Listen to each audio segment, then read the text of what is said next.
చూడండి ఫ్రెండ్స్, ఇది కామూరోలుపేట.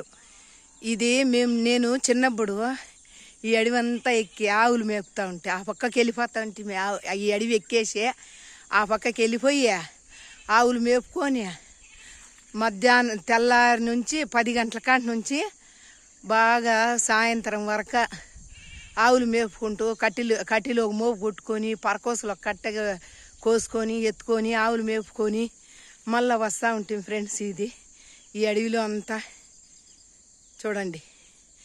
ఇదే అది ఎర్రమంటి గుంతలని మా చేను పైన ఉండేది. ఇది మాకు మడికి నీళ్లు పారేదానికి ఇది చిన్న చెరువు. ఈ చెరువులో నీళ్ళన్నీ మా మడి బారగడతాం మేము.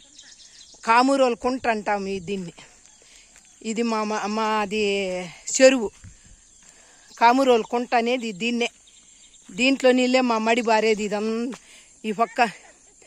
ఈ పక్క అంతా ఇదంతా ఇంటి నుంచి ఆటి వరకు మీకు చూపించినాను చూడండి మడి. ఆ మడి అంతా పారుతుంది అన్నమాట. ఆ నీళ్ళన్నీ గోడేసే పనిలే, మోటార్లే, ఏమీ లే. వాటి ఎంతకు అవే మనం ఒక రాయి పెట్టేస్తాము, ఆ తూము ఉంటుంది. తూము చేసి రాయి పెట్టేసినామంటే బాగా నీళ్ళన్నీ పారుతాయి. చూడండి చెరువు. కామూరోలు కుంట అంటే ఇది. ఈడ ఈ నీళ్ళే. ఆ తూము పోయే దావు చూపిస్తా చూడండి. చూడండి దాడ తూము, దాడ రాయి కనపడతాం చూడండి. ఆడ రంధ్రం ఉంటుంది. ఆ రాయి కానీ తీసేసినామంటే ఒక రాయి పెడతాము ఆ రంధ్రంలో.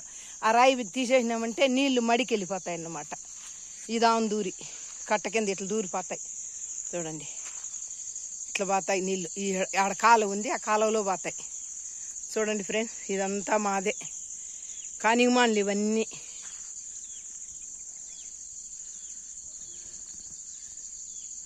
ఇది ఓడగ చెట్టు.